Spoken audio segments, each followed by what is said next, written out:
Amen.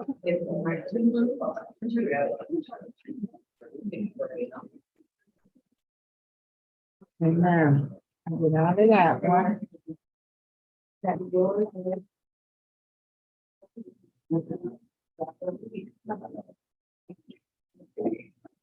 Is she coming to left to you?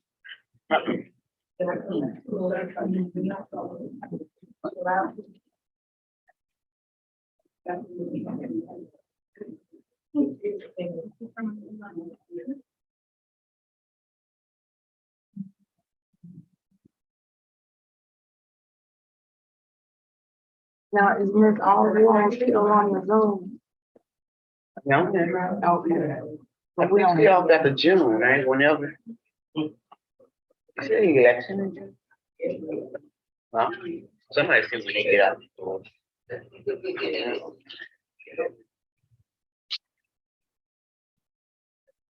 Go on.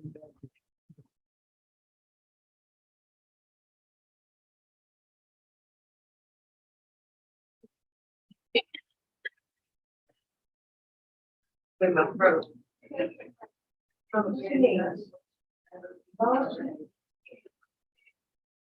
How you doing?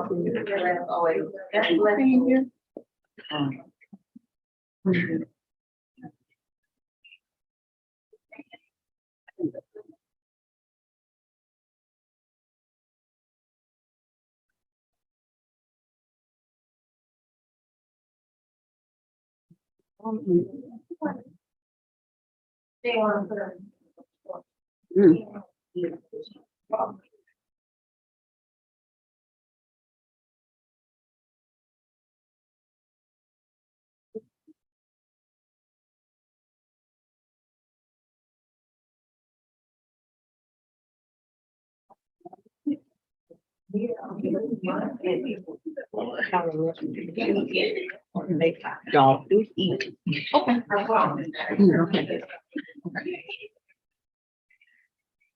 Okay, thank you. Now I can cheeseburger. Good evening, everyone. Good evening, everyone. Good evening. It is now 7:11. We're going to call our meeting to order. Shay, may I have a roll call vote to establish a quorum? Yes, ma'am. Jackson. Here. Blaine. Yeah. Sisler. Yes. Dr. Coleman. Yes. Walker. Yes. Mr. Hartley. Present. Dr. Ron Elliott. Present. Alex Oswald. Thank you. Board members, if you will look at item 2, which is our agenda, I am asking for a motion. I would like to strike from our agenda tonight under items for discussion, which would be item number 9. Items number N, items O, P, Q. As you see, they have MOUs under them, and I'm requesting clarity on this. So they will be probably brought to the next board meeting. So I want to make sure that you're aware that those items will be pulled from this meeting. If you will then go down also to consent agenda. I am also requesting that item I, letters for administrators, be pulled as well, and we will discuss that at the next board meeting. It is listed as an MOU as well. I would like to make a motion to approve the agenda with the amendments of the items for discussion, which is NOPQ, Yes. and the consent item of I. Thank you. May I have a second? Second. All in favor? Aye. Thank you. I'm sorry, I should have asked you all if you all had any questions regarding it. Anybody have any questions regarding it? Are there any nays? Thank you. We will therefore, up all the way, go to Riverview Garden Excellence.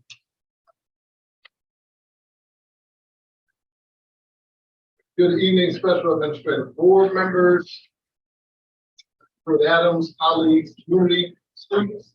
I'll talk a little loud right now. They're working on the microphone, so hopefully people online can hear me.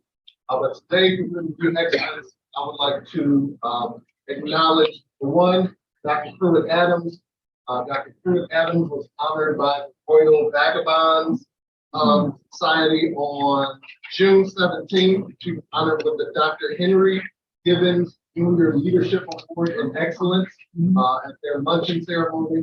She's only the second recipient of that award in last year. Point out that acknowledgement. Great event. Glad to be with you. Thank you. And I do want to say, so she was honored alongside Mayor Deshaun Jones from St. Louis, Michelle Tucker, philanthropist, Nancy Krasenberg as one of the 2020 leadership honorees. Big deal. All women honorees. That's right.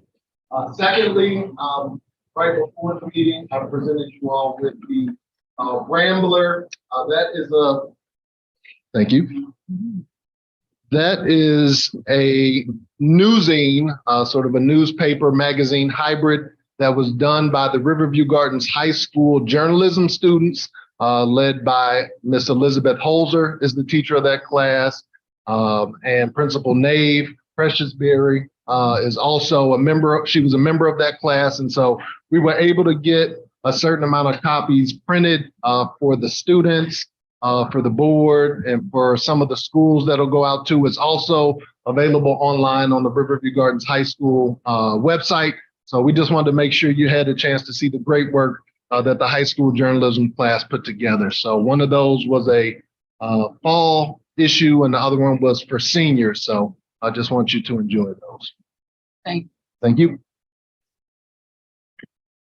Ms. Fields, do we have any patrons that would like to address the board at this time? All right, we will then move to announcements. Board members, do any of you all have announcements?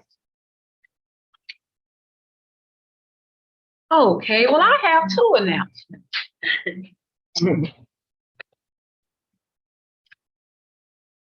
June 21st, 2023, Sharon Tisper, Riverview Gardens School District. Dear Sharon, congratulations. By completing 18.5 hours of MSBA PMB essential training, you have met the requirements under Missouri law for the new school board training. Please find enclosed a certificate and lapel pin of your receipt and a transcript of your credits to date. Missouri law also requires board members to complete 1 hour of refresher training each subsequent year you serve on the board. MSBA provides refresher training as indicated on our website. If you have questions, contact MSBA Leadership Development Department, toll free. I'm not going to read all of that. As I congratulate you, let me also encourage you to pursue additional school board member education and training. A flyer describing additional certification you can receive is enclosed. Ongoing professional development for school board members is crucial for strengthening effective board and superintendent government team practice. And now I'm going to read the press release. Just wanted to surprise you with that. Thank you. Sharon Tisper, a member of the Riverview Gardens Board of Education, completed 18.5 hours of training required by state law. The essential new board member training sponsored by Missouri School Board Association combined online independent study with on-site interactive sessions and was held in St. Louis, Missouri on June 2nd, 2023. The new board member training places a strong emphasis on improving student achievement by providing guidance to board members on effective board leadership. Some of the topics addressed included effective board operations, including information on the role of the school board in providing oversight of a school district, important school laws, establishing school district policies, fundamentals of school finance, protecting students from sexual misconduct, and the important role of the school board plays in establishing school district goals and monitoring progress. I'd like to present you with your certificate. There you go. And your pen. Congratulations.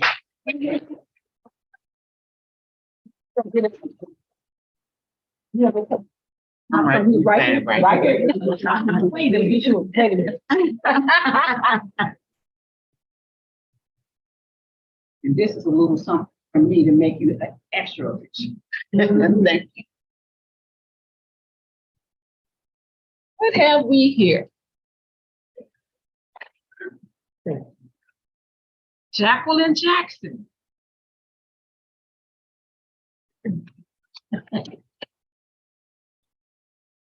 Jacqueline Jackson, a member of the Riverview Gardens Board of Education, completed 18.5 hours of training required by state law. The essential new board member training sponsored by the Missouri School Board Association, combined with online independent study with on-site interactive sessions, was held in St. Louis, Missouri on June 2nd, 2023. The new board member training places strong emphasis on improving student achievement by providing guidance to board members on effective school board leadership.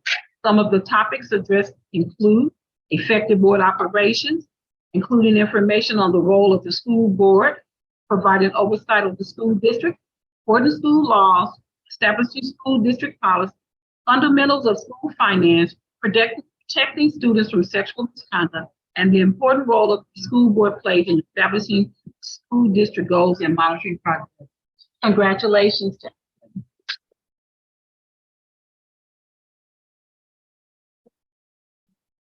I gave Jacqueline her MSBA pen when we were at the summer summit.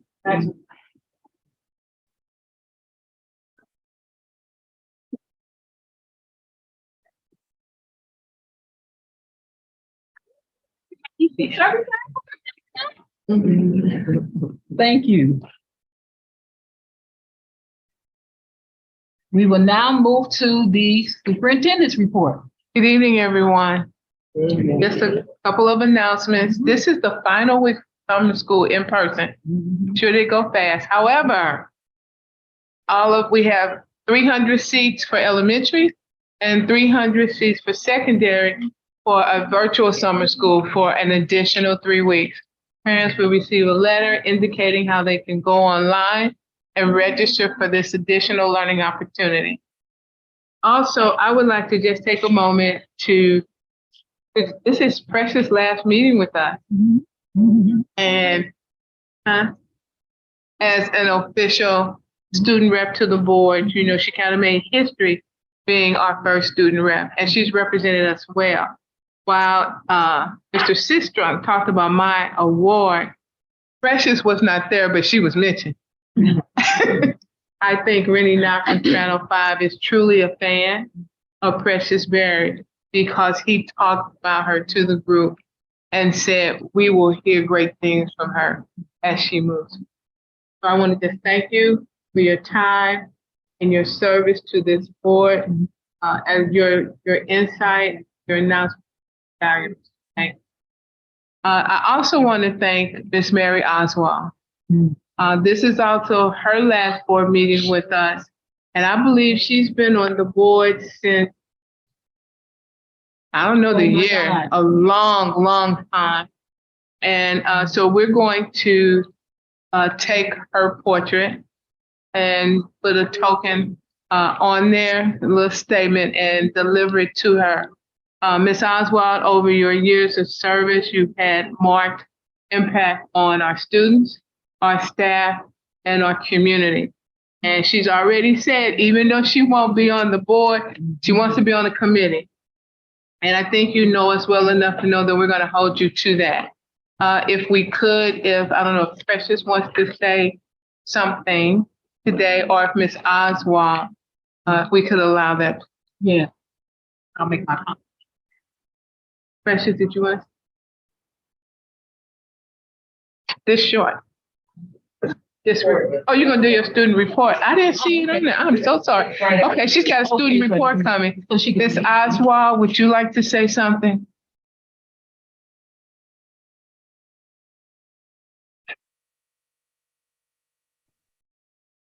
Oh, there she is.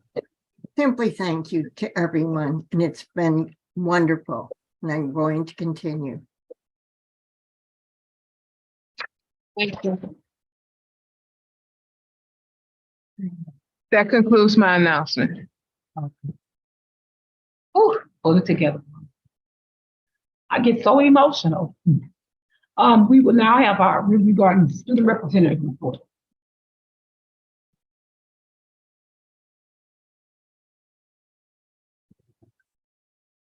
Good evening, SAB, Dr. JPA, staff, and community. Can't believe this is actually my last meeting as a student representative, but you all will see my face a lot. So put that in that. I would first like to thank all faculty and staff for guiding me throughout my K-12 experience in Riverview Garden School District. I don't think you all realize how much you all shaped me into the individual that I am today, a catalyst for change, a go-getter, and most importantly, a person. Being the student representative to my district is such an honor. I have learned so much, not just about our educational system, but about learning to be a voice, advocating for what's right, knowing what it's like to be a team. Riverview Garden School District will forever be my home. I want to thank all of you all for allowing me and Lanaya to be the first student representative to the district. We hope that as more student representatives come, they continue to learn about their district and be a voice for the students. So thank you all so much for having me.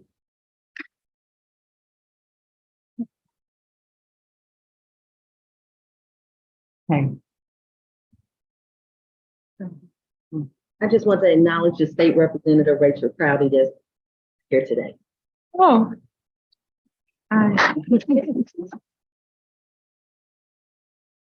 Glad to see you. We will now move to items, let's see. Okay.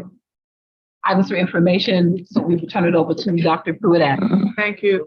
Our first item, item 8A, is donations for April through June. Making this presentation is Dr. Tanya Patton, and this is in compliance with Board Policy K8. Good evening, SAB colleagues, community.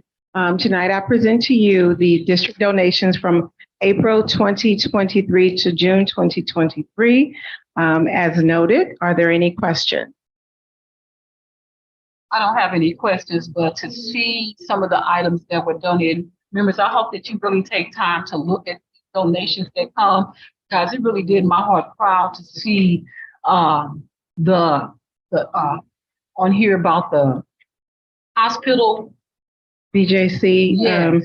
They furnished our school-based health center. Yeah. And so the donations were, everything from beds to, everything that you could possibly need, they furnished for us. So that was did a my great heart good. donation. And I know that you guys send them acknowledgement, but this really, the entire list, the glue sticks and all of that. I just really appreciate when people do this to help us out. So but I really wanted to acknowledge that really surprised me when I saw about BJC, because those items could have cost us a small fortune. So I am just so appreciative of it. Yep. Thank you. They not only, we went out and we just pointed out things and they delivered them as well. So it was we were very grateful for that. So we will be having a open house, a ribbon cutting ceremony of our school-based health center soon. So I will get that information and you all will be able to walk through and see it. Yeah. What is the board date that today, and there's March 14th? Board date is when it was brought to the board. So that should say 6/27, and that date at the top should say 6/27, Dr. May, and not 3/14. Okay. So yeah, that's the date that it's brought to the board. Any other questions? Okay. The next item, item B, is McKinney-Vento consent decree reporting. Dr. Patton. As you all know, in 2017-18, the district was sued as it relates to providing transportation and enrolling our homeless students. Because of that lawsuit, there is a consent decree that is in place that has 76 action steps that we must take every year in order to ensure that we are taking care of our SIP population.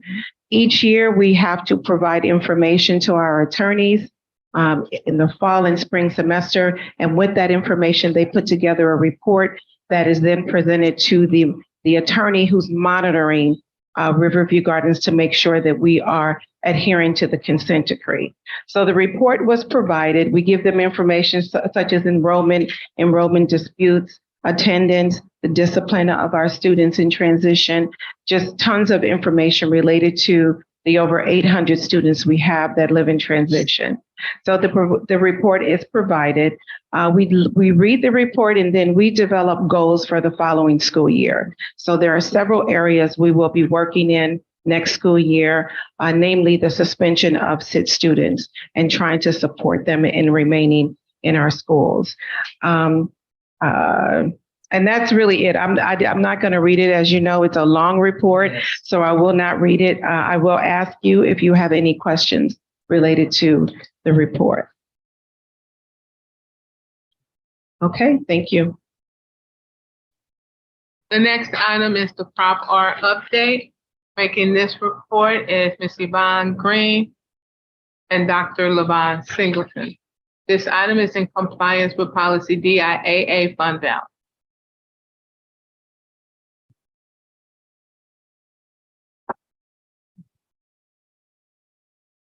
Good evening, Special Administrative Board, Dr. Doylan, colleagues, community, and students. Before I get started on my Prop R presentation, I would like to present to you all Jim Travis from Ameren, Missouri, and Jeff Escott from TMI.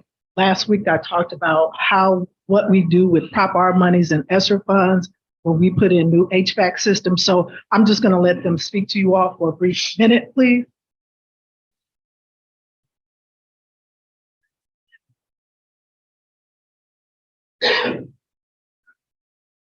Big check, literally. So you can see on this check right here, a grand sum total of $281,448. This incentive was realized by the Riverview Gardens School District for making investments into the critical infrastructure to include primarily HVAC and lighting. This is Jim Travis with Ameren. Jim and his team played an integral role in going through the various projects meticulously for the custom incentive portion of these jobs. This represents an energy efficient upgrade to the district. And to put it into context, what it means moving forward, not only does the district receive this as a cash distribution currently, prior to these projects taking place, the annual consumption in energy in the district was over 10 million kilowatt hours per year, primarily consumed by lighting and HVAC. The savings realized from these projects total 2.24 million kilowatt hours saved. To put that into context, you pay roughly 10 cents a kilowatt hour. The annualized savings to the district on the utility cost moving forward, this is in today's dollars, $233,000 per year. Wow. So congratulations to Yvonne Green and the facilities team. These things don't happen without the collective effort of everybody in this room, with board approval of projects, with Yvonne Green and her team, with the Ameren team. And I represent Dyke and TMI. We're proud to be a part of that team and to support this district. It's an incredible achievement, and we'd like to perhaps take a picture. Yes. With us. All Board board and members. Yvonne. Great. So congratulations, everybody. And I would also like to thank Dr. Levon Singleton for, backing me up on some of these projects. Yes.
That is great.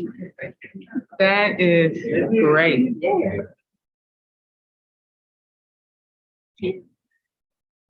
Thank you so much, Ms. Green and Dr. Singleton. Thank you all so much. Okay. Okay, so just gonna do an update on the Prop R projects. A lot of it I'm gonna go kind of fast because I've kind of presented the first half over and over and over again.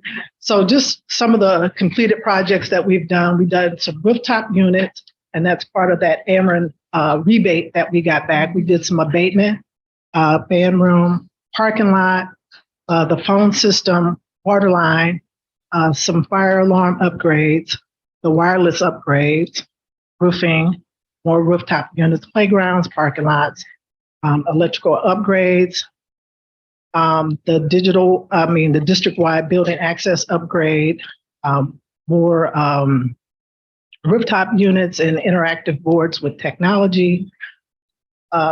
Again, more roof repairs and replacements, the district security camera upgrade, as well as the school-based healthcare center. And so this slide shows all those things that we told the voters that we would do with the Prop R dollars.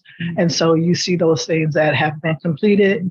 And I guess the next time when I do my final presentation, you'll see all green because we did complete those projects that we promised the voters that we would do. So summary today, the board has approved 29 projects. We've completed 29. So we have no projects going on. Our remaining balance is $176,436.72. Our total MBE participation in these Prop R projects were 34%, as our WBE total to date is 8%. That concludes my presentation. Are there any questions? The clarification that areas in yellow is where the remaining funds will be distributed to the projects. Yes. So we have 176,000. I'll come back to you all later to ask for a spend of 34,000 for a sign, but the rest of them, I have some projects lined out so that we could spend the rest of that money. Any questions? The next item is facilities end of the year review. Making this presentation and joining Ms. Green are Sherry Parker and Lamar Deshay. And this is in compliance with policy IM, evaluation of instructional program. Good evening, Special Administrative Board. Be sure to talk. Dr. Pruitt Adams. Colleagues, community, our student. Good evening, Special Board. Dr. Pruitt Adams. We're going to be giving a brief PowerPoint, I guess.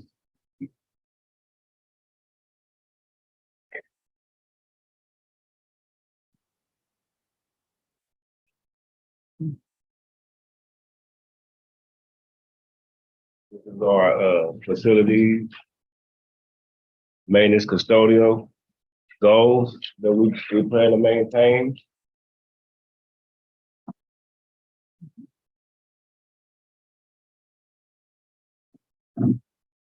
Okay, so to maintain a safe and clean and healthy, welcoming environment that is conducive to learning, teaching. This goal is in line with the finance and facility CSIP goal 1, strategy C, which is provide a conducive learning environment for district and staff. We also plan to fill all vacant positions in our maintenance and custodial departments.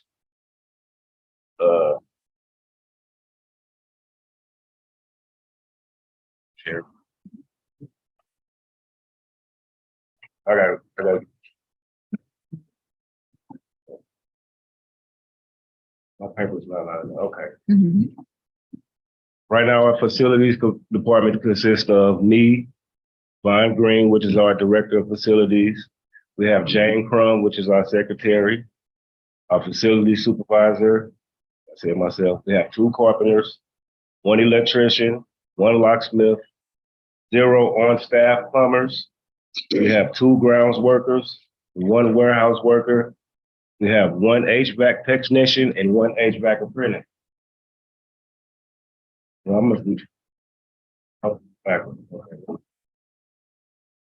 Okay.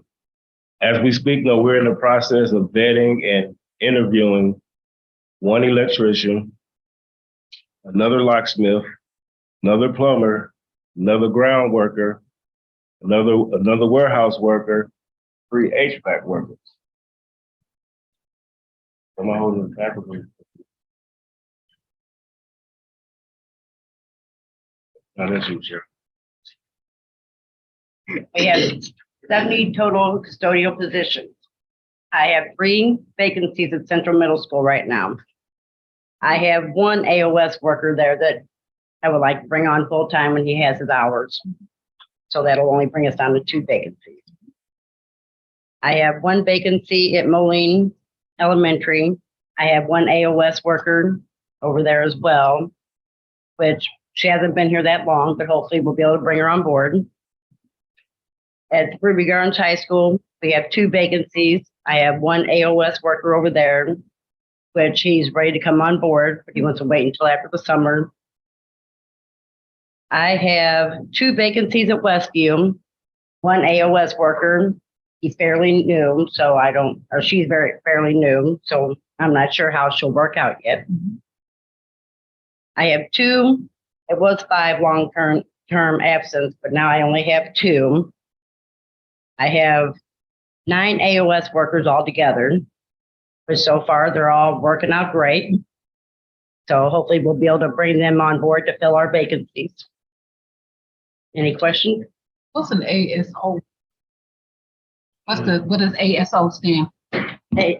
Okay. AOS is so AOS is I forget the acronym. They're our staffing agency. Remember, we sought their assistance. Yeah, I got you help us now. with security, Yeah, I got you now. custodial, food service. And so, yeah, so that is staffing company that is in a contract with. Right. Now I remember. Thank you. Any questions? Thank you.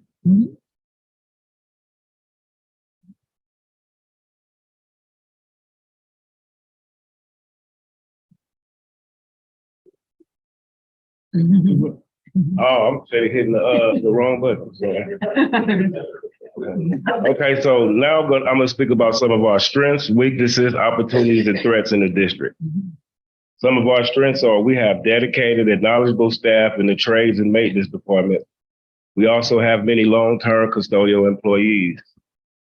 But in return, some of the weaknesses are recruiting those and retaining those qualified custodial and maintenance staff. Our opportunities are with the passage of the Prop R and the use with the passage of the Prop R and the use of our ESSER funds, we are able to improve and or remove obsolete systems. We're able to continue to fill a number of skilled trade positions to put in place a preventative maintenance program, which would right-size the department. Our threats and challenges would be not being able to fill vacancies, continue daily use of HVAC and plumbing contractors, which means we have to sub out work all the time as opposed to using our own in-house staff. And that's just really cost really. Sorry. So our next steps are spend the remaining Prop R funds, projects, repair, renovate, and revitalize our high school digital sign. We have building 5 exterior walls that we have scheduled for repair. We also want to continue to to replace the absolute equipment with the ESSER 3 funds, which is our roofs, our HVACs, our lead water testing, facilities capability action plan, which is the FCAP, many projects identified. We have pest control management program, roof maintenance and management program. And we also would like to create a boiler maintenance program, which is in the process. Are there any questions?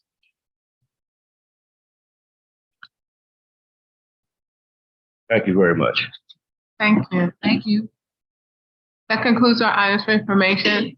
Our first item for discussion, the proposed 22-23 budget, and this is a final draft. Making this presentation is Dr. Levon Singleton, and this is in compliance with Board Policy DB annual budget.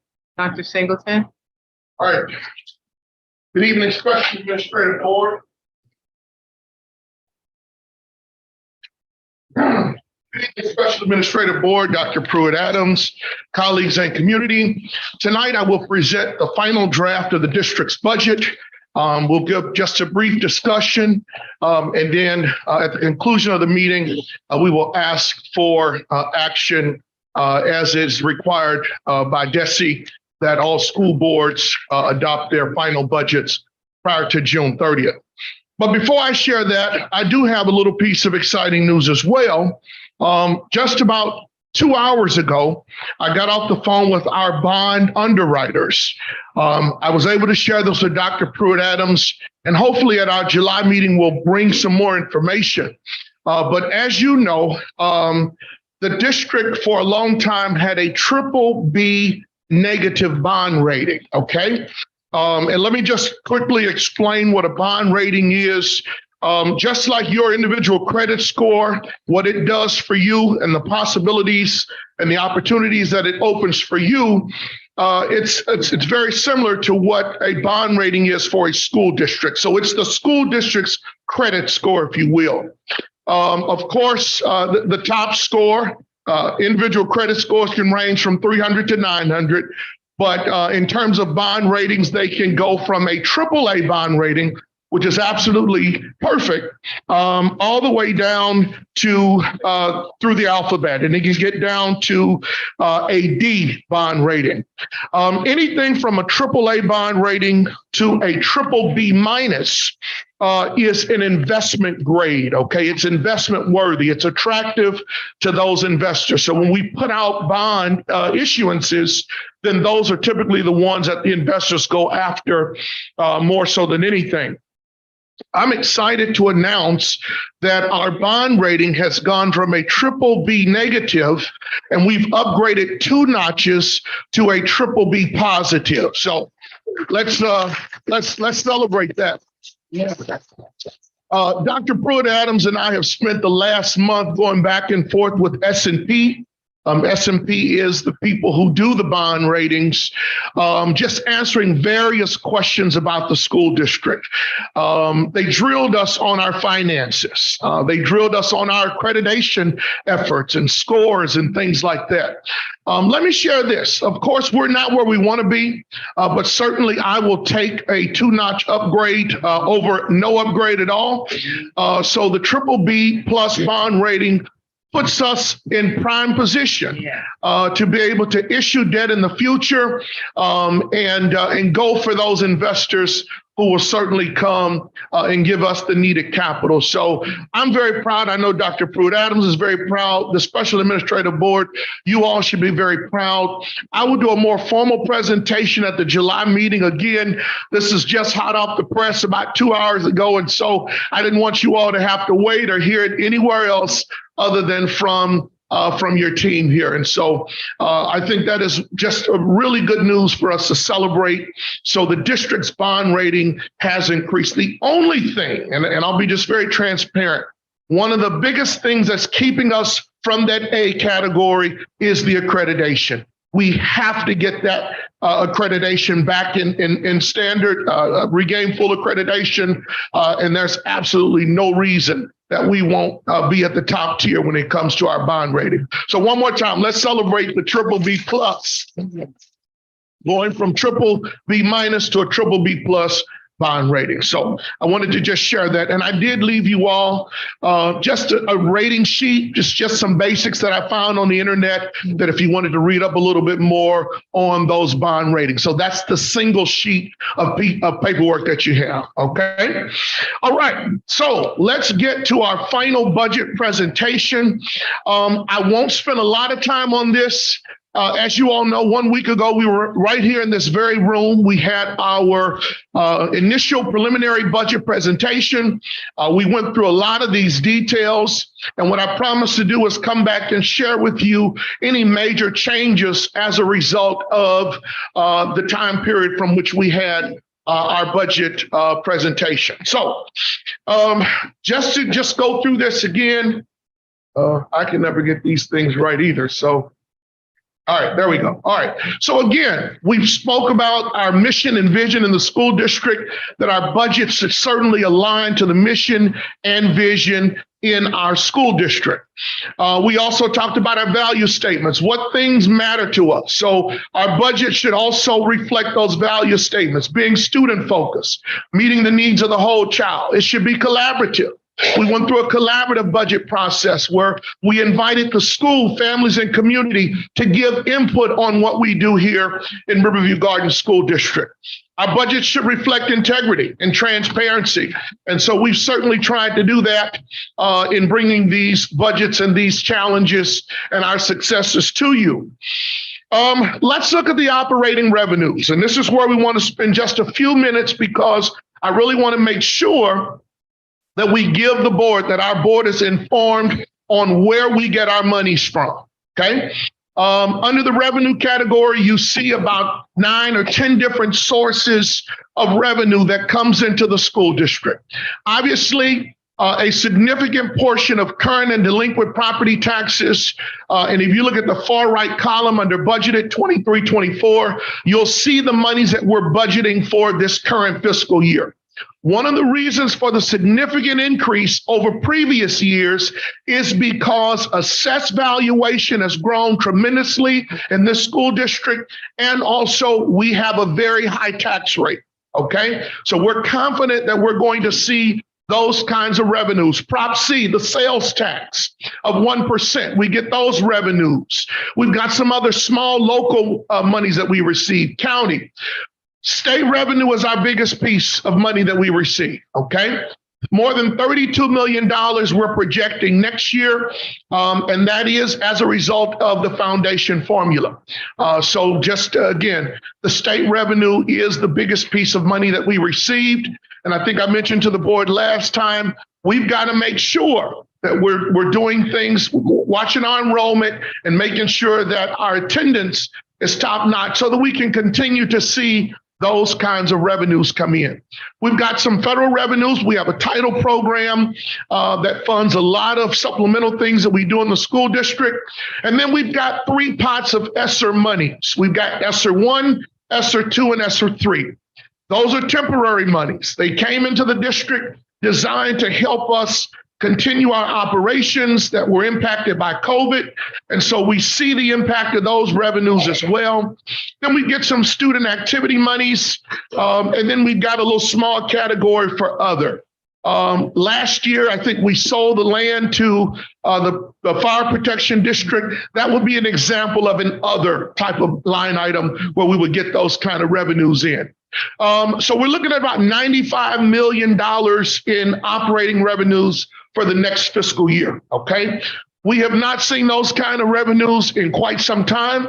We're going to capitalize on those, hopefully build a solid fund balance so that we can continue to do some of the things that we do in the school district. Let's talk about the expenditures, okay? What are our biggest expenditures? Any school district, your biggest expense are going to be people, okay? People and programs. So salaries, health insurance, pension, other benefits, all of those go into our personnel costs. We did give all of our employees a raise this year. Thank you again to the Special Administrative Board for allowing us to do that. We did a compensation study this year that allowed us to move towards being more competitive with some of the other districts. Our purchase services, this is one of the final years that we should see those increased costs in purchase services. A lot of this is solution tree. A lot of this is social and emotional programs and things that we have in place. And so that's why we see roughly about $19 million in purchase services. Our tuition, Dr. Patton explained how we build tuition, or we're billed for our students going to other districts, our students in transportation. This is not the program where our students were able to go to other districts because we lost accreditation. We're done with that program. This tuition cost is relative to our students in transition. We have students that we bill for, and then other school districts bill us for our students as well. We've got some supplies and things that we're going to purchase. Our utility costs, I was glad to see Ameren come and show us that we're showing some savings because of those investments. And I really appreciate what the facilities team is doing in making sure that we are running energy efficient. The transfer to Fund 4, you'll see that number again, that $1.5 million is just the transfer that we'll end up making to from the general fund to cover our capital projects. And we'll talk about that as well. This is probably one of the most important slides, okay? The SAB has said we need to have a minimum of 15% fund balance.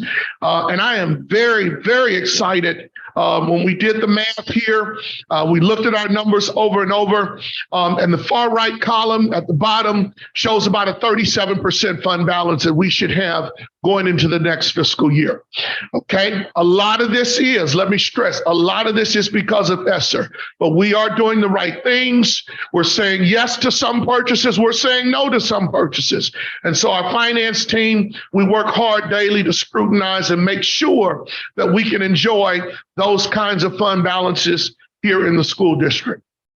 Our debt services, I won't spend a lot of time here. The only thing you can do here is pay debt, okay? We've got less than $2 million of bond indebtedness that we pay on an annual basis.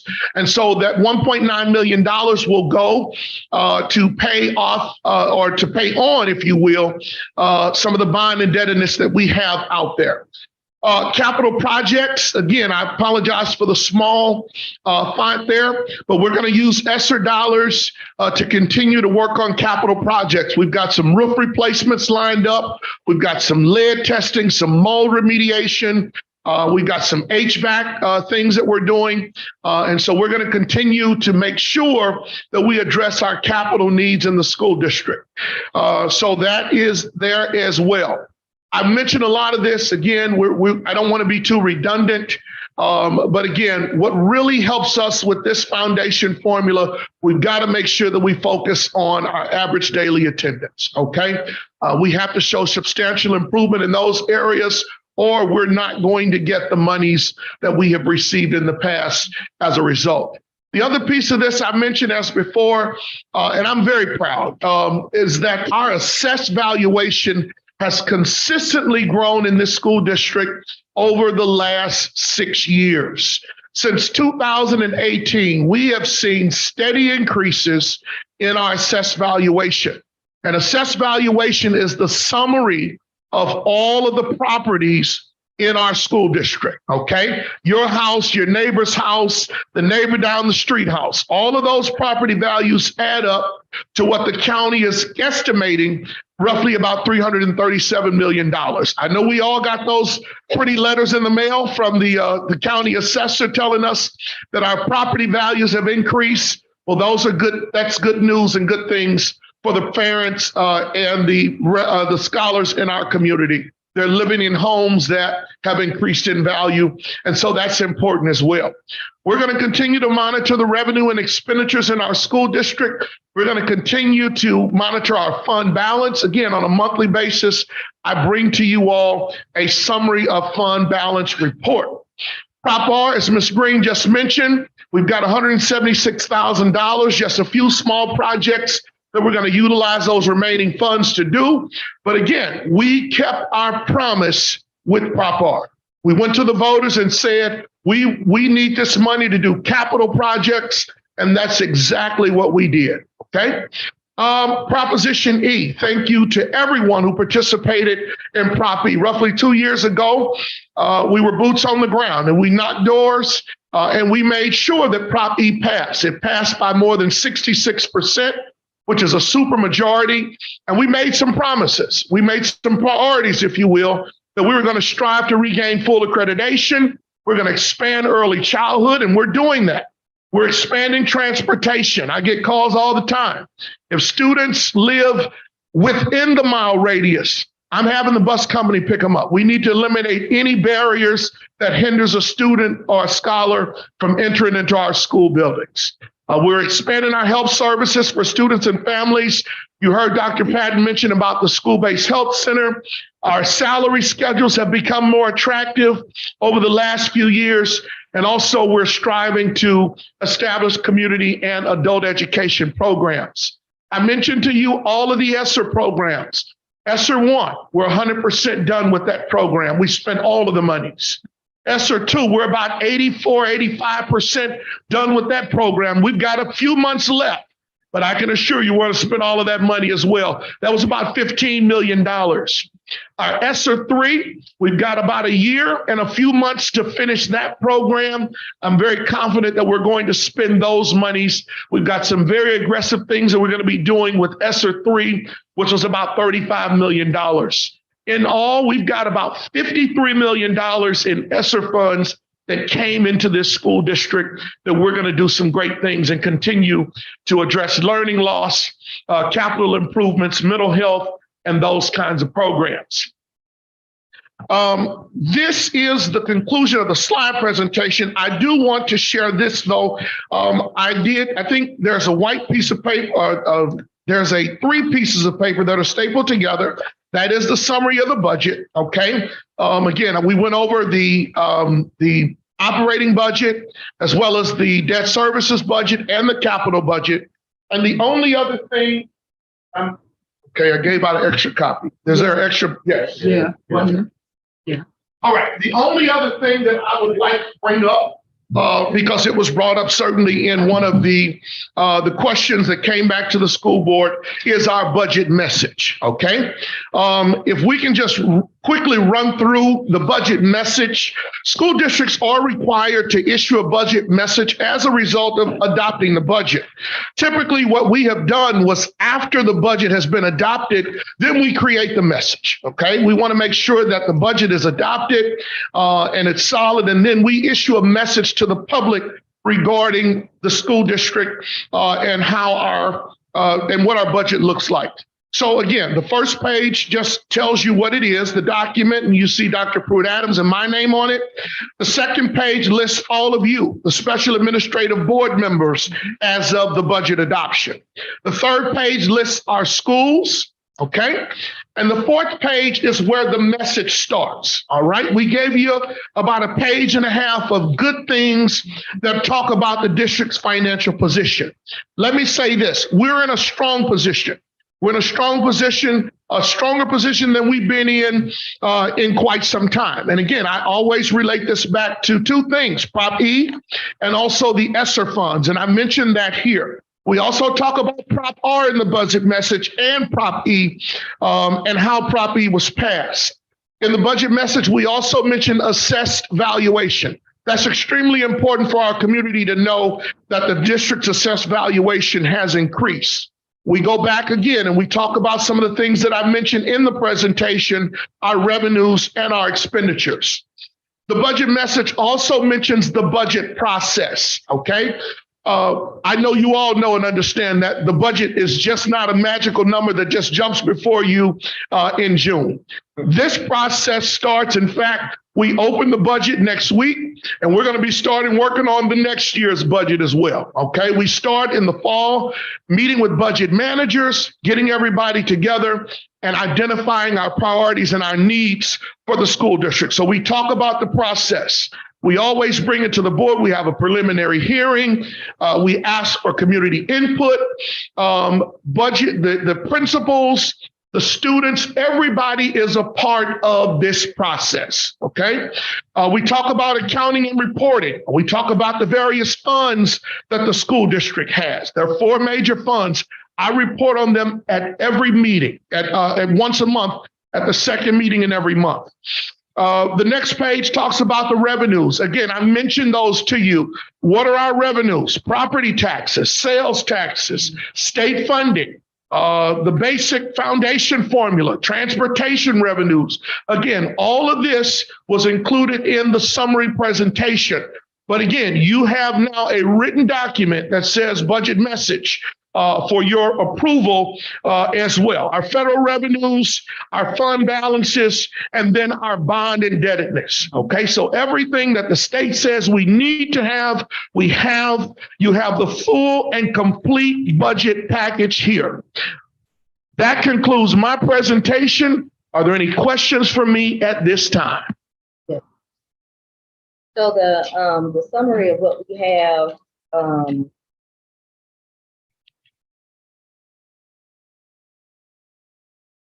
summary of what we have for the revenue and expenditures, it meets the proposed expenditures for each department, office, and other classifications.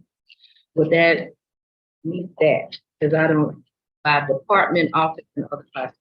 Would that? Okay, I'm not sure. It's the policy that I sent the grid items about what should be in the budget. Okay, so let me say this. Yes. So the budget summary that you see on that page includes every department in the school district, their budgets that were approved, and so forth. So yes, it meets those specifications. I think what Dr. may also be asking is that about the expenditures and the revenue? Well, the policy says proposed expenditures for department, office, other classification for the budget, together with a comparative statement of actual and estimated expenditures 2 years immediately preceding, itemized by year, fund, activity, and object. So she's got the budget message added, but I didn't see each department, office. So it's in so it's in your board docs item. If you will click on, and we can bring it up here. If you will click on the not the presentation, but the summary by detail in the board docs item. It's the second one. Oh, it's the second. No. Go back to agenda item 8. The second tab there. Yes, that. Okay. So, Dr. Bonelli, to answer your question, what you have before you is page 1, okay, of this document. This document is 65 pages, okay? So if you will just scroll through there for me, technology, if you just scroll down, okay, and just continue to scroll, just stop right here, for instance. This is our food service, okay? You see 3 years worth of actuals. You see actuals from 1920, 2021, 21-22. 22-23, we see the budget. So we give you more than what the state has recommended or more than what the policy has read. And those information, so that is the detail. You've got the functions on the left, and those are the projected numbers. Again, all of those numbers roll back up to that first page, that summary. And so every department, keep going a couple more down. That's the superintendent's office. If you go to the next page, that's the special administrative board office. You all have budget as well to do what you all need to do. And we look at historically what we've spent in those categories. So I do believe that it addresses more than what you've asked for in your policy that you reference. Okay, so we're gonna, from all of this together with the message, that'll be what it's saying. So we're not required to submit anything to the state. I thought you were saying, something about the deadline. Oh, yes. So they just require locally that we adopt by June 30th these things. But yes, we will have in our records that hopefully the board has approved all of this and we've met all of those requirements. Thank you. Yes, ma'am. No, thank you. Thank you. Okay. Are there any other questions for me? Yeah. I think this is really an outstanding job with respect to summarization of our budget. I was looking at the state revenue, the first page of our operating budget. and particularly the state revenue section under Which document? Is it the budget message? the overall operating budget. Oh, yes, yes, sir. So I noticed that the state revenue is largely flat from 2015 back.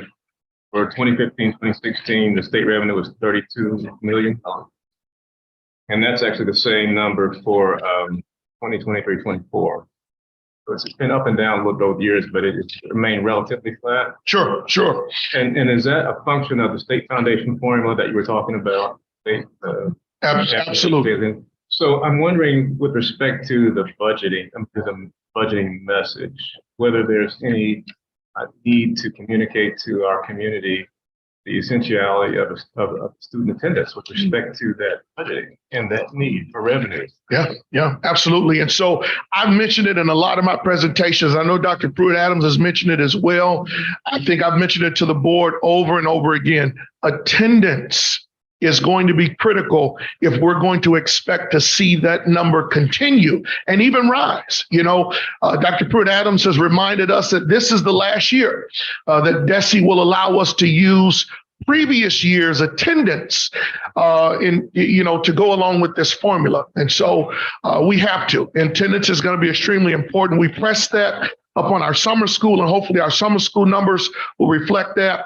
But if there's some additional language that you would like to go in this message, absolutely. I'm more than willing to go and add some maybe a couple sentences in there to impress upon to the public the need for attendance. And I think that's a great idea, Mr. Hartzell. I'll make sure that that's added in there. Of course, the other thing with respect to our budget numbers really being as good as they are, the fact that they're understaffed, that's right.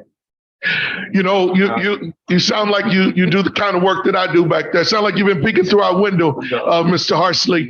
And I do say that. And in all sincerity, when I talk to my colleagues, one of the saving graces that has really helped us is the fact that we have not been fully staffed. Now, we need to be by all means, and we strive to do that on a daily basis.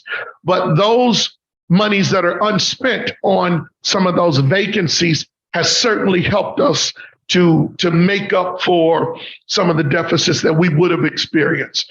But the day that we're fully staffed, we're probably in a little bit of trouble. So I will say that. Thank you. I just want to make that clear. Yeah, thank you. One else? Dr. Singleton. The next item is also Dr. Singleton, and it's a summary of fund balance for the month ending May 31st. This is also in compliance with policy DIAA fund balance. Thank you again. I'm going to shoot through this one. You all have heard this presentation a million times, so there's no need to be long-winded. Tonight's summary of fund balance report recaps the prior 11 months of the fiscal year, okay? So it goes from July of 22 through May of 23. My apologies. So if you go to the next page there, this really is the highlight. And again, this is the summary. All the detail really follows in the subsequent pages. We talk about those funds. If you really look at the numbers, we started the year with about $24.5 million. We added some year-to-date revenues. We see our expenditures, and it gives us an ending fund balance, okay?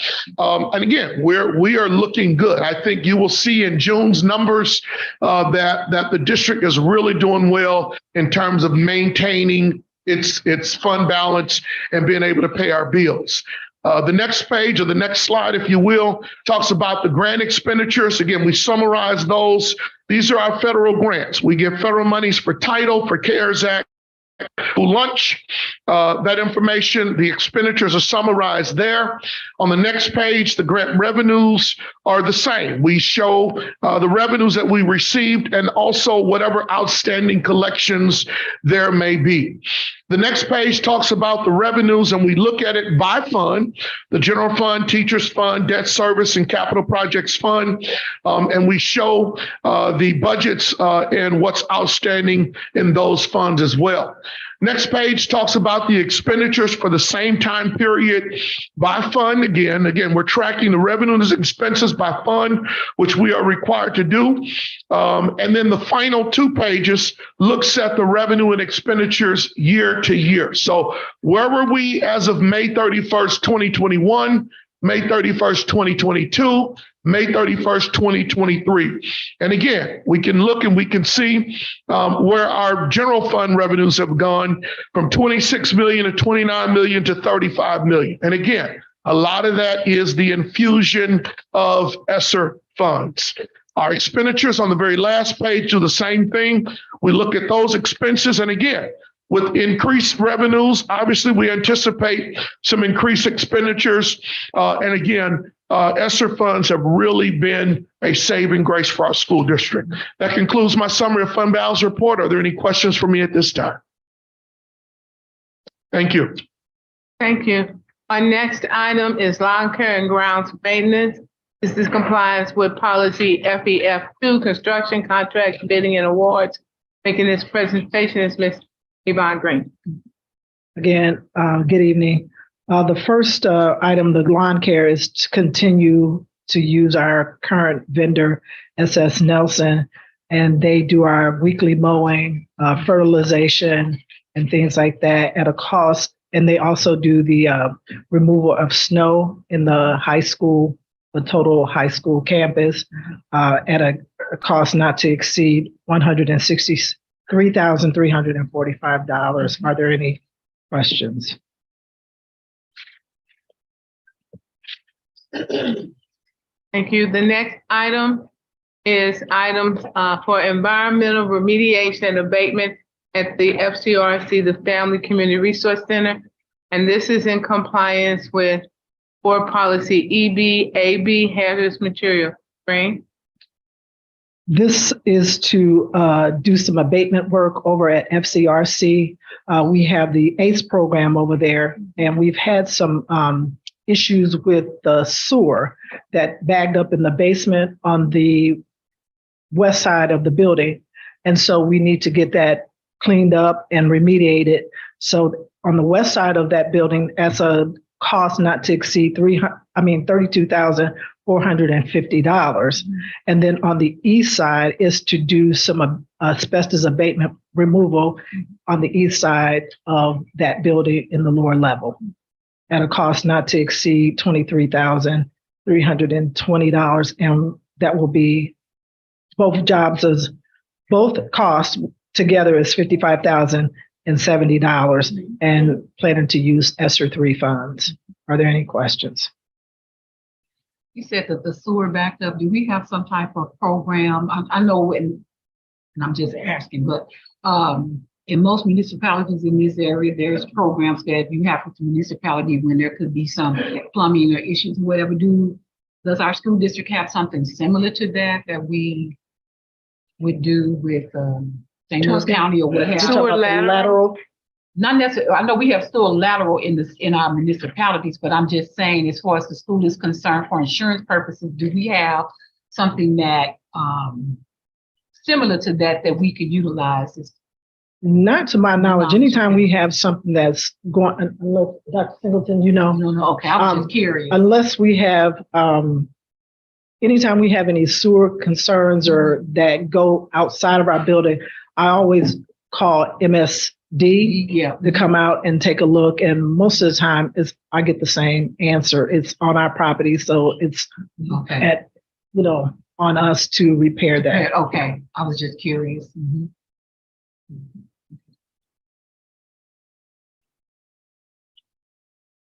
There are no questions. The next item is roof maintenance program. Also making this presentation is Ms. Green, and it also falls under policy FEF2. So what our roof maintenance program is, we have a contract with weatherproofing technologies. And what they do, they come out and help us budget our roof repairs or replacement or restoration. I know last year I sent you all a copy of some of the infrared studies that they do on our roof, because unfortunately our roofs are destroyed by bullets.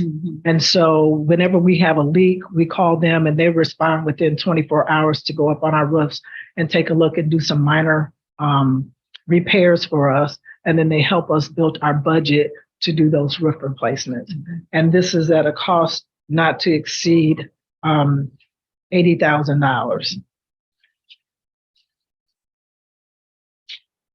which will come out of our general operating budget.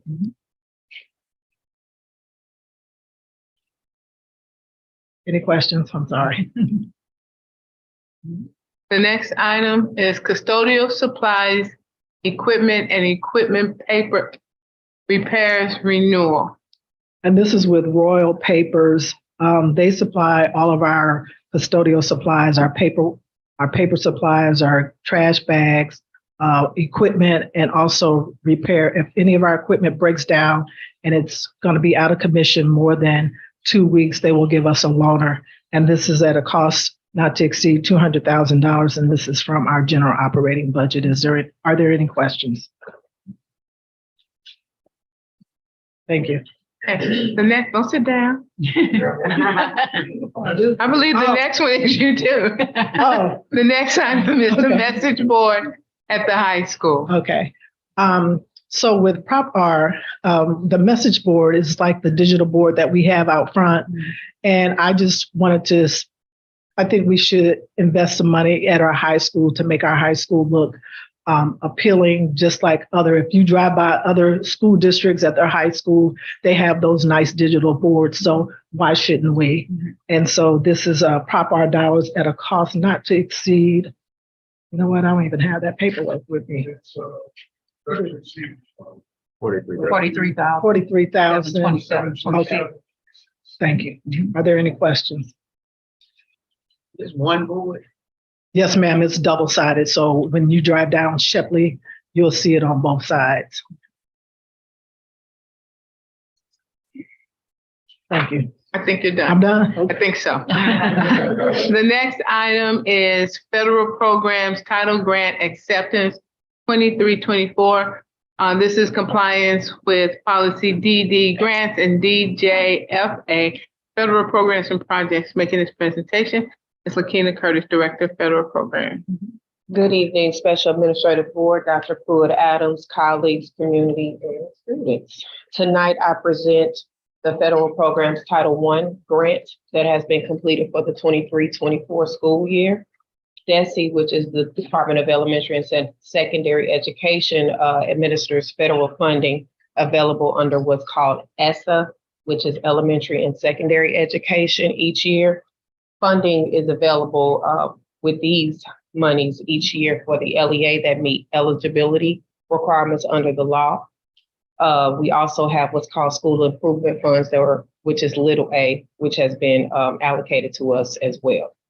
Currently, Riverview Gardens receives funding from Title I, Part A, Title II, Part A, Title IV, and Title I, Part A, which is the school improvement. Last year, we had six schools that participated in what's called Little A funding. This year, we have a total of 9. Those schools include Danforth Elementary, Gibson, Glasgow, Highland, Hope, LeMasters, Lewis and Clark, Central Middle School, and Riverview Gardens High School. The 3 additions this year are Highland, LeMasters, and Lewis and Clark. So that brings us to a total of 9. Again, the applications are due to DESE by July 1. Both Title I Big A, which is what I'm going to refer to it as, and Title I Little A, grants were submitted to DESE on June 21st. And the district is provided with what is called substantial approval as of July 1. The total projected allocation for now for the upcoming school year is $7,236,223.20. So at this time, Federal Programs is requesting that the Special Administrative Board accept and approve the immediate use of the available funds after July 1. There will be a recommendation for approval presented later today. Are there any questions? He said it first and then I'm sorry. I'm sorry, but so we've already applied for this? Yes. Okay, and we've been approved? So it's called substantial approval. So as of July 1, we will have what's called substantial approval, so we can begin spending the funds that have been allocated at that time. DESE, so for example, Riverview Guard has one person that I report to at DESE that looks at our application. That one person also looks at application for several school districts in the state. So it takes them some time. Last year, I don't believe I got feedback from it until about October.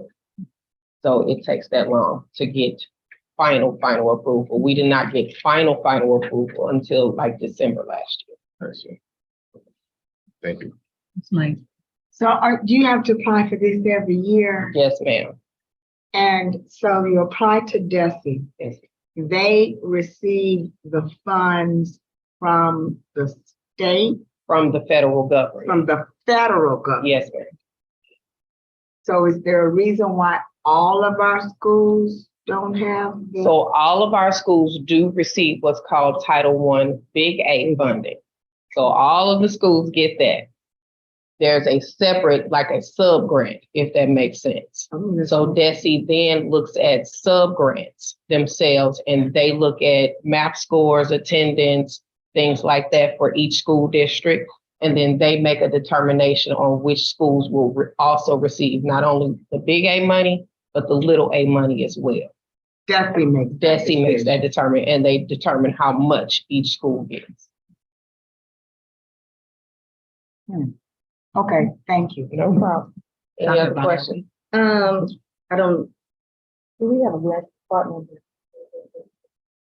Have a specific grants department, however, Ms. Curtis serves, she serves that dual kind of responsibility. She's over all of the funds that we get from state and federal, but if there's an opportunity for a grant like with Boeing, then she's the one who kind of takes the lead on that.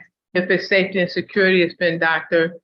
Singleton and safety and security team.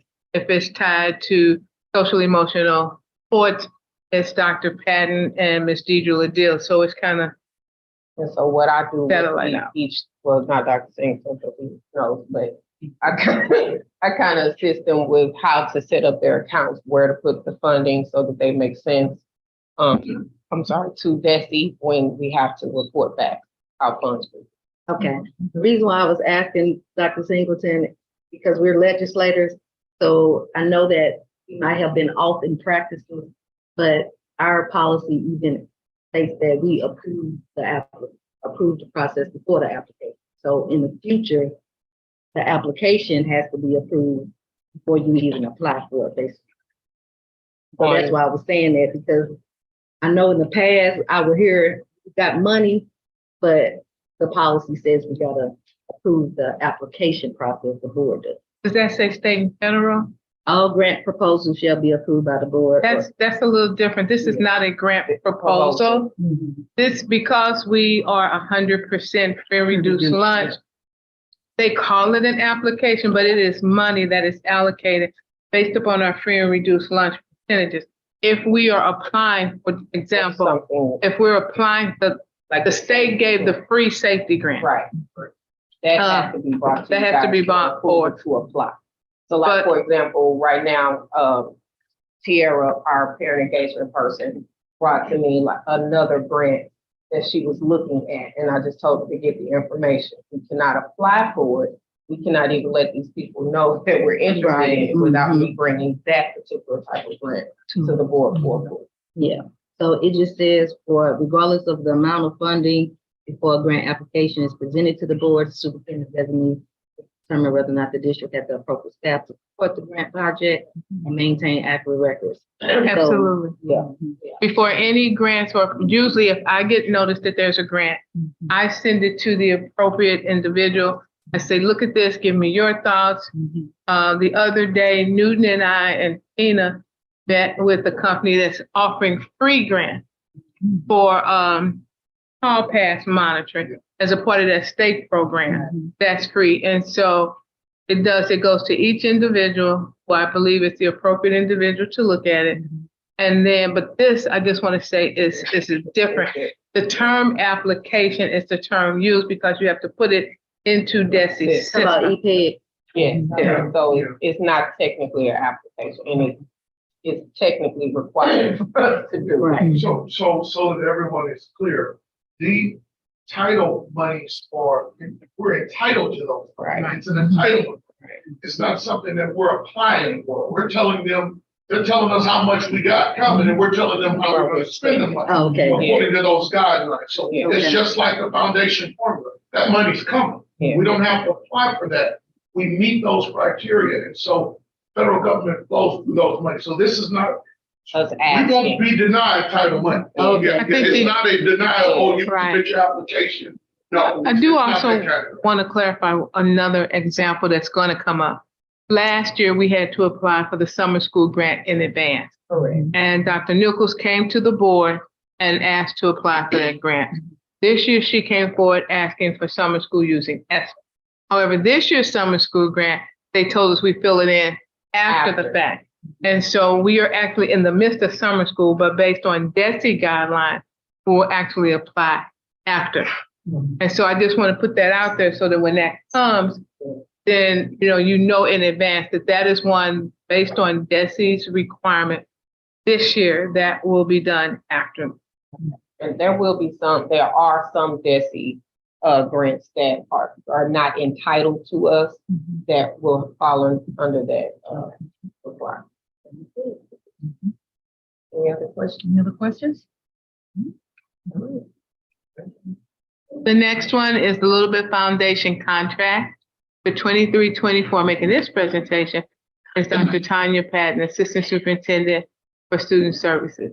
Good evening again, SAB members and Dr. Jorlin community colleagues and Precious Berry. So this particular MOU was brought forth before.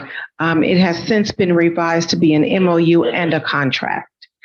Little Bit Foundation provides the majority of their services free of charge to us. As a matter of fact, all of their services free of charge, from clothing to STEM projects to summer jobs for our students to application to colleges for our students. They do numerous things for our school district. One of the things that they do is they host a Lego League. They paid for 2 schools. Dr. Jorlin and I saw them, I think it was last year, and we decided, can we bring in other schools? Little Bit Foundation could not afford it, but we had ESSER funds. And so we utilized the ESSER funds to pay for the 3 additional schools. That is the contract piece of the MOU. So the majority of this that I am presenting is an MOU that is free of charge to us. There is a $35,000 charge to add the 3 additional schools. That is the contract piece. So now what you see being presented is an MOU with a contract embedded to cover the cost for the Lego League for the additional 3 schools. Are there any questions? Question. Mhm. Are we treating them like sole source, or are there other entities that offer those services? How do we make sure that we are addressing the compliance of bidding or bidding? We did not have to bid on this because of the cost. There's a threshold, and this falls actually within the superintendent's authority to approve. Any other questions? Okay. I think you. While you're up here, we had an inquiry about this email. And now it addresses the inquiry about why the contract was needed that Ms. Lane had. I don't know if you want to further. So I what? don't need any other explanation. No, So- I'm asking for myself. So when the initial conversation came up, you asked about MOU, and you asked that we go and research the difference between the MOU, MOA, and the contract. The MOU portion, based upon district previous practice, has no cost associated with it. So when we bring something forward to you as an MOU, it is no cost. An agreement could be a little bit different because that company chooses to use the term agreement and there's some money associated. A contract is money. And so that's one of the reasons I think some of the items were pulled That's today, exactly what it- because they were listed as MOUs, and we have to go back and rework that language.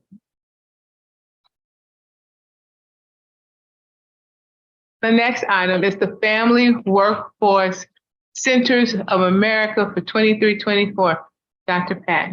So this is an MOU. These services are free to us, and the Workforce of America provides career paths for our students and our families, educational placement. They provide jobs for families, and they positively affect our community.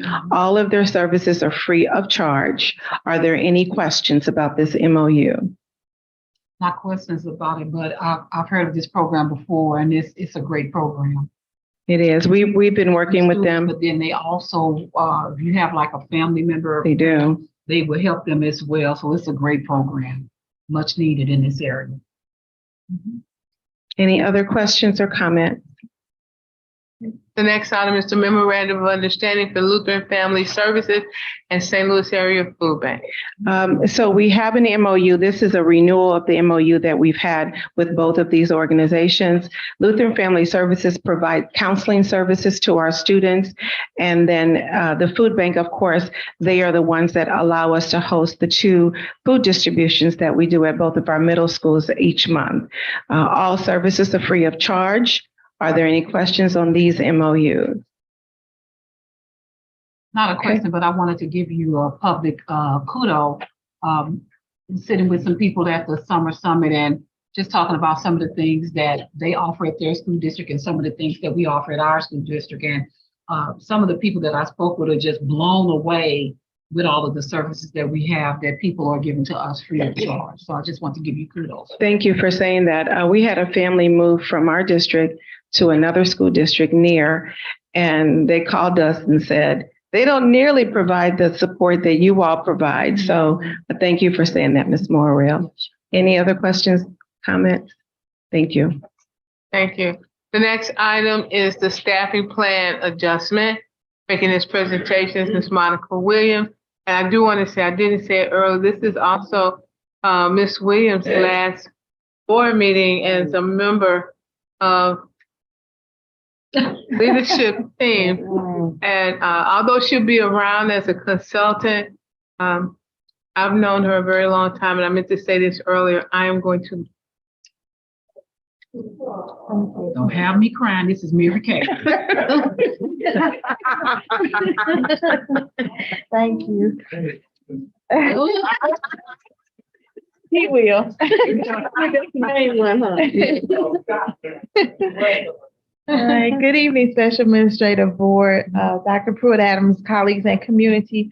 Tonight I will be presenting an item for discussion, more adjustments to the 23-24 staffing plan. One of the items that I'll just go through quickly, Danforth currently has a part-time allocation for art and music, but there has been an increase in enrollment. And then there are similar elementary schools with similar enrollments that have full-time art and music. So we're asking that their allocation be increased to a full-time art and music teacher. And if that happens, then they will no longer split those allocations with Lewis and Clark. And so Lewis and Clark does not have enough enrollment for a full-time art and music teacher. So the other half of that allocation, those allocations will go to Gibson, who has an enrollment that will support that. Also, our instructional assistants are currently 9-month employees, and we would like for them to be 10-month employees. And what that will do is allow us to be more competitive with surrounding school districts. We really have a lot of issues with hiring instructional assistants because they don't get board paid benefits as they would in other districts. And also a lot of our instructional assistants actually resign and sign up to be substitute teachers because the daily rate is more. The next one we have is our NJROTC program. We currently have 5 allocations, 4 vacancies. And so with that, the high school has had great success this year with the Restorative Justice Initiative. And so they want to keep that momentum going. And in order to do that, they would like to convert one of the NJROTC instructor allocations to a social emotional interventionist assistant. Also at the high school, they currently have 4 assistant principals. In the past, they had 1 associate principal, and they would like to take one of the assistant principals and upgrade that position back to an associate principal. And the difference is that 11-month position will become a 12-month position, which will provide more support to the building principal over the summer. The next one is secretary ones, which we call them attendance secretaries, to upgrade that position from secretary 1 to a secretary 2, which will change them from 9-month employees to 12-month employees.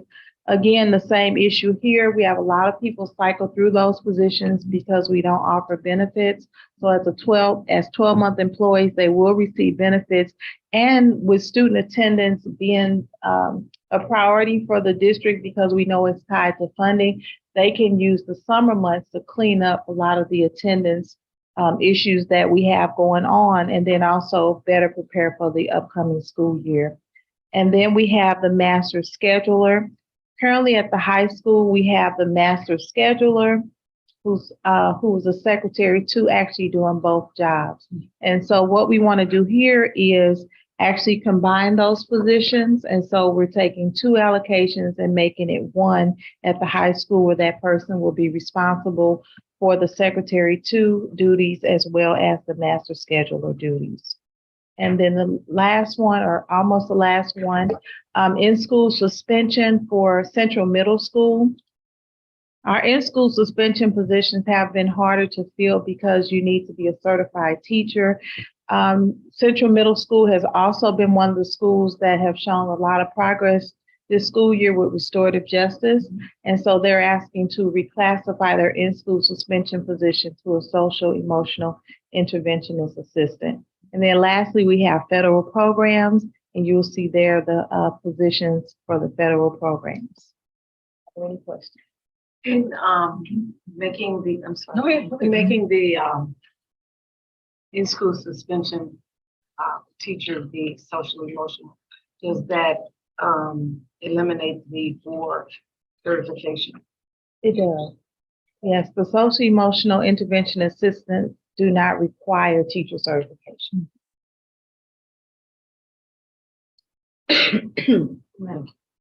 Oh, I'm sorry, Ms. Lang. You are superintendent. From a narrow point of view, over the year, I've heard you speak about these different positions, and I am just ignorant to the fact of how many that don't come with benefits. That's not the world I come from. So is that traditional? Is that over school districts all over, or is that specific to here? Go ahead. It is specific to Riverview Gardens. And so keep in mind that this district is recovering from the transfer program and the budget, all the things that have happened over time. And so there were several job groups that were classified as 9-month employees. And so they didn't qualify for the board paid benefits. They actually qualify for what's called a high deductible HSA, which is a health savings account, which has a $5,000 deductible, which is very high, which is very high. So most of our 9-month employees are employee groups were actually some of the groups that are paid the lower salaries in our district. So they couldn't even afford to pay the monthly premium for that. And so again, those positions we see people cycle through because if they were in another district, they would receive benefits. And I hear you use that term. So superintendent, how are we addressing that? So one of the things we've tried to do, we did the compensation study. What Ms. Williams referred to, when the district lost its accreditation, people have heard me say they lost everything. Yes. People lost teacher tenure, which meant if you were in the district 20 years, you had to reapply. And if you were hired, you started back a step. So then they cut positions. Programs were cut for kids. Positions were cut. And so when you ask, what are we doing? If you know, almost every board meeting, we come back with a position. We are trying to restore our district back to, number one, having those positions we should have. You saw the vacancies for maintenance and custodian. And if you look at the last board meetings, we bought quite a few because they cut all of those. We were paying consultants $200, $300, $400 an hour to come in and do those things. As a result of not having the money, then our buildings also were in disrepair. And so we're in catch up. We're in catch up mode. We are still not there, but we are trying to get there. We're trying to restore programs. Dr. Patton, Ms. Curtis and I met today with people from Boeing about STEM education, about coding, about all of those things coming to the district that the district was stripped of. That's the only word I can use.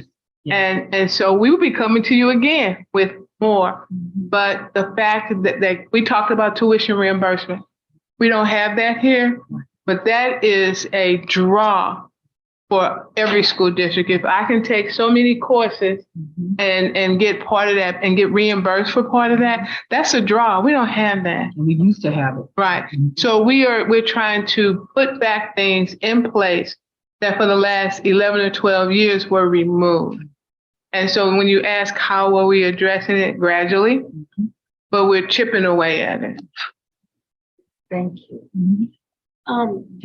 Has the requirement for the in-school suspension person being certified, is that something new? Because I know that in several districts, the in-school suspension person has a substitute. So I don't know if it's new, but we follow the DESE requirements. And if you look at in Exhibit 10, which deals with positions and the qualifications, it has teacher certification. That was one of the reasons when we initially couldn't find an assistant principal, we said we go to a dean that gives us somebody who has a rapport with our students and could address those things, because the dean didn't have to have the administrative certification, but then they couldn't make those disciplinary decisions. Thank you. Thank you. Our next item is Education Plus Learning Credits. Making this presentation virtually is Dr. Tiffany Patton, Professional Development Coordinator. This is in compliance with GCL and policy GCLAP. Dr. Patton. Good evening, Special Administrative Board members, Dr. Pruitt-Adams, colleagues, and community. My item tonight is being presented for discussion and approval. Education Plus is the DESE recognized regional professional development organization with which we are required to conduct business. Each year we pre-purchase credits for staff members to attend the workshops they offer during the school year, as well as for Education Plus to deliver customized PD within the district. The amount purchased last year was $10,000. We would like to move forward with purchasing the same amount of credits for this year, as the majority of those credits were utilized for professional development.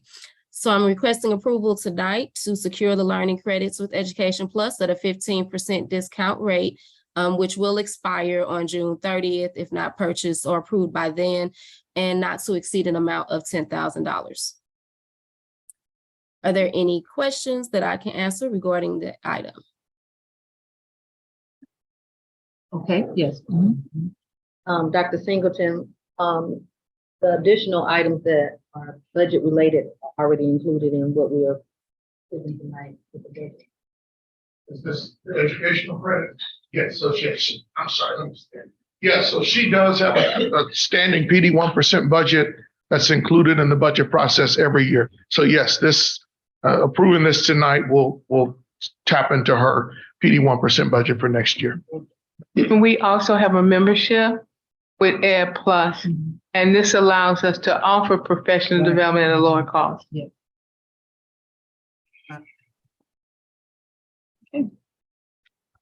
Item N, O, P, and Q were pulled. So then that would conclude all of the discussion items. Thank you.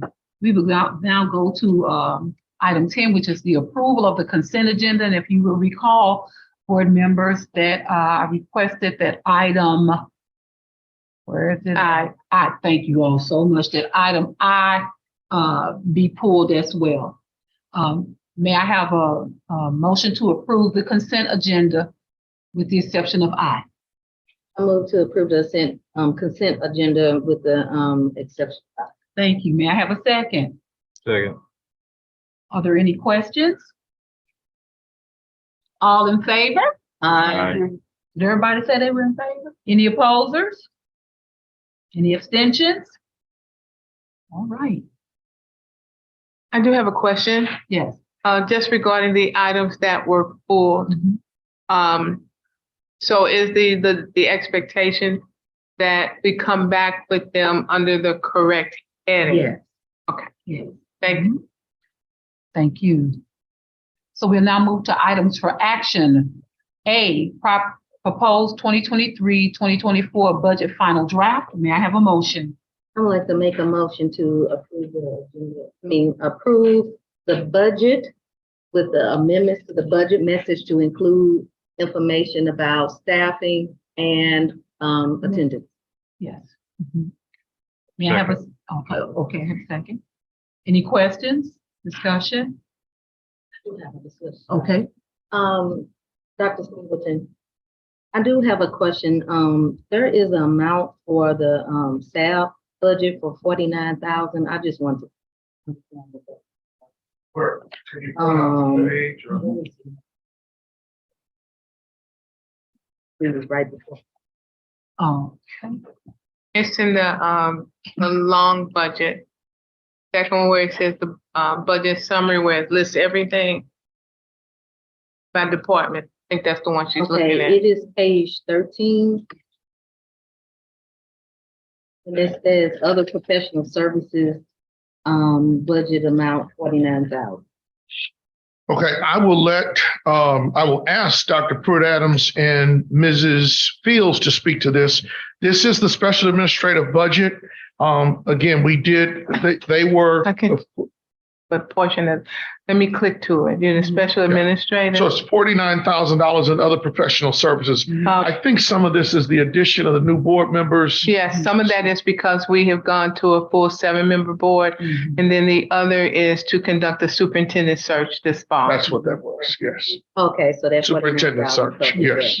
And then with the salary, that includes board secretary salary and benefits. That's all of that that's listed. I see life insurance and all that. I just want to understand. Is that what's salary for the board secretary? Okay. Yes. And then that the 18,000 will cover the election year. That's been verified with the election. That is That'll be the yes. Right. I think that concludes my questions about that budget item. Okay, thank you. Okay, did we finish the motion? You need to. Yes, it was motioned and seconded. All right, all in favor? Aye. Okay, we'll now move to item B, which is the. You gotta ask if there were any opposed or abstention. Are there any opposers? Wasn't nice. Any abstentions? Thank you. We will now move to federal programs title grant acceptance for the 23-24 school year. May I have a motion? I move to approve item B, federal programs title grant acceptance. May I have a second? Second. Okay. Are there any questions? Discussion? All in favor? Aye. Any opposers? Any abstentions? Thank you. We will now move to item C, which is Education Plus Learning Credits. May I have a motion? To accept Education Plus learning credits. May I have a second? Second. Are there any questions? Any discussion? All in favor? Aye. Any opposers? Any abstentions? Therefore, we will move to item 13, which is adjournment. May I have a motion to adjourn? You have a question?